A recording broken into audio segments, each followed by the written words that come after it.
سلام طعنان نخلهم تخاتلتي يكون እንዳበልኩ ኣብ ናይ ልምዓንቲ መደበይ ከኣቱን ከለኹ ኣብ ናይ ልምዓንቲ መደበይ ኣብ እዋን ወርሓዊ ጽግያት ጾታዊ ርክብ ምግባር መድሓኒት ካብ ምውሓጥ 20 ዕጽፊ ዝበለጸ ብሉጽ መድሓኒት ከም ዝኾነ ዝሕብረልኩም መደብ ሒዘልኩም መጽለኹ ነዚ መደብ ደቂ ተባዕትዮ ትከታተልዎ እንተሃሊኩም ነፍቃሪትኩም ወይ ከዓ በዓልቲ ቤትኩም ኣብ እዋን ወርሓዊ ጽግያታ ሕማም ክስምዓን ከሎ ከም ብሉጽ መድሓኒት ኮይኑ ከም ዝጠቕማ ንኽትፈልጡ ዝሕግዘኩም መደብ እዩ። ደቂ ኣንስትዮ ድማ ኣብ እዋን ወርሓዊ ጽግያትክን ጾታዊ ርክብ እንተጌርክን ክትረኽባ ትኽእልኦ ናይ ጥዕና ጥቕምታት ክሕብረልክን እየ። ንቻነልና ሓደሽቲ ዝኾንኩም ሰብስክራይብ ብምግባር ዝተፈላለዩ ናይ ጥዕና ናይ ጾታዊ ርክብ ከምኡ እውን ናይ ሓዳር ህይወት ኢንፎርሜሽን ትረኽብሉ ቻነል ስድራ ንኽትኮኑ ብኽብሪ ሓትት። ኣቐዲምኩም ስድራ ንዝኾንኩም ድማ እንዳመስገንኩ ናብ መደበይ ክምለስ ኣብ እዋን ወርሓዊ ጽግያት ሕማም ከም ዘጋጥመክን ዝፍለጥ ነገር እዩ። ብጣዕሚ ክብእስን ከሎ ድማ ዓርሰን እስካብ ምስሓት ከብፅሐን ከም ዝኽእል ይፍለጥ እዩ።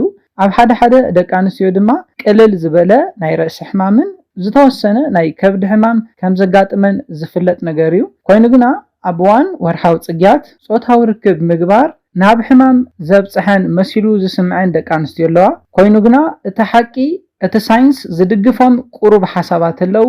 ናብዘን ሓሳባት ክንኣቱን ከለና እቲ ቀዳማይ ሓሳብ እንታይ እዩ? ኣብ እዋን ወርሓዊ ጽግያት ሓንቲ ጓል ኣንስተይቲ ጾታዊ ርክብ ክትገብር እንከላ ትረኽቦ ጥቕሚ እንታይ እዩ?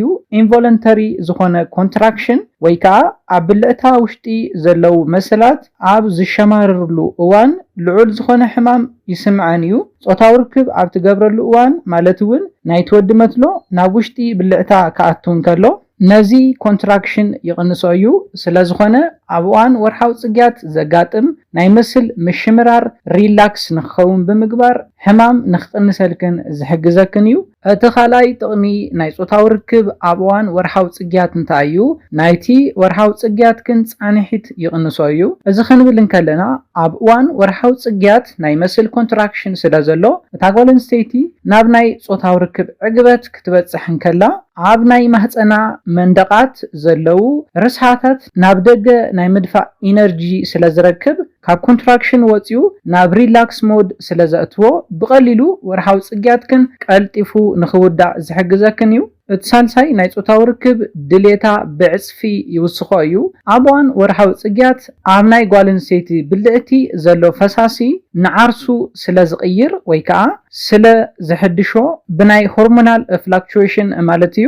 ብዙሓት ደቂ ኣንስትዮ መጽናዕትታት ከም ዝሕብርዎ ኣብ እዋን ወርሓዊ ጽግያት ዝገብርኦ ጾታዊ ርክብ ካብ ናይ ኖርማል ግዜ ጾታዊ ርክብ ዝበለጸ ኣዕጋባይ ከም ዝኾነ ይሕበር እዩ። ስለዝኾነ ኣብ እዋን ወርሓዊ ጽግያት ዝግበር ጾታዊ ርክብ ናይ ጾታዊ ርክብ ድሌታ ብዕጽፊ ንኽውስኽን ኣዕጋባይ ዝኾነ ጾታዊ ርክብ ንኽገብራ ዝሕግዘን እዩ። እቲ ራብዓይ ጥቕሚ ናይ ጾታዊ ርክብ ክንርኢ ከለና ናቹራሊ ሉብሪኬት ይኾን እዩ። ብልዕታ ንዓርሱ ዘጽረየሉ ግዜ ስለ ዝኾነ እቲ ወዲ ብዘይ ምንም ፎርፕሌይ ማለት እዩ ቅድሚ ጾታዊ ርክብ ዝግበር ምስዓዓም ምትሕስሳይ ምልፋዕ ማለት እዩ። ብዘይ ምንም ፎርፕሌይ ብልዕታ ራሕሲ ዘለዎ ስለ ዝኾነ ናብ ጾታዊ ርክብ ከኣቱን ከሎ ምንም ዓይነት ሕማም ከይተሰምዓ ጾታዊ ርክብ ንኽትገብሩ ዝሕግዘኩም እዩ። ራሕሲ ኣሎ እንተልና ድማ ቀልጢፋ ናብ ዕግበት ንኽትበጽሕ ዝሕግዛ እዩ። እቲ ሓምሻይ ጥቕሚ ናይ ጾታዊ ርክብ ኣብ እዋን ወርሓዊ ጽግያት ክንርኢ ከለና ሓንቲ ጓል ኣንስተይቲ ናብ ናይ ጾታዊ ርክብ ዕግበት ክትበጽሕ እንከላ ናይ ርእሲ ሕማም ፈጺሙ ክቐርባ ኣይኽእልን። ሕማም ናይ ምጽዋር ዓቕማ እውን ከም ዘውስኽ ክትፈልጡ ኣለኩም። ስለዝኾነ ሓንቲ ጓል ኣንስተይቲ ኣብ እዋን ወርሓዊ ጽግያት ጾታዊ ርክብ ክትገብር እንከላ ምስቲ ወርሓዊ ጽግያት ተታሒዙ ንዝመጹ ናይ ርእሲ ሕማም ናይ ከብዲ ቁርፀት ክዕገሰላ ዝሕግዛ ብሉጽ መፍትሒ እዩ።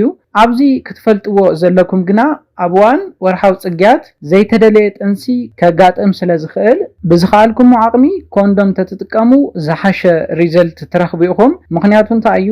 ኣብ እዋን ርክብኩም ኣብ እታ ጓል ኣንስተይቲ ናይ ኢንፌክሽን ጸገም እንተሃልዩውን ብቐሊሉ ናብ ትወዲ ኣትዩ ጸገም ንኽፈጥረሉ ስለ ዝገብር እዩ። ኣብታ ጓል ኣንስተይቲ እውን ዘሎ ኢንፌክሽን ከጋድዶ ዝኽእል ስለ ዝኾነ እዩ ኮንዶም ምጥቃምኩም ንናይ ሴክሹዋሊ ትራንስሚትድ ዲዚዝ ወይ ከዓ ብጾታዊ ርክብ ዝመሓላለፉ ሕማማት ንኸይጋጥመኩም ዝከላኸለልኩም እዩ። ብተመሳሳሊ እውን ዘይተደለየ ጥንሲ ንምክልኻል ዝሕግዘኩም እዩ። ስለዝኾነ ኣብ እዋን ወርሓዊ ጽግያት ትገብርዎ ጾታዊ ርክብ ብሉጽ ዝኾነ መድሓኒት ከም ዝኾነን ሳይንስ ዝድግፎ መፍትሒ ከም ዝኾነ ክትፈልጡ ኣለኩም። ስለዝኾነ ድማ ደቂ ተባዕትዮ ነዚ ፈሊጥኩም ኣብ እዋን ወርሓዊ ጽግያትን ናብ ዕግበት ከተብጽሕወን ክትሰርሑ ኣለኩም።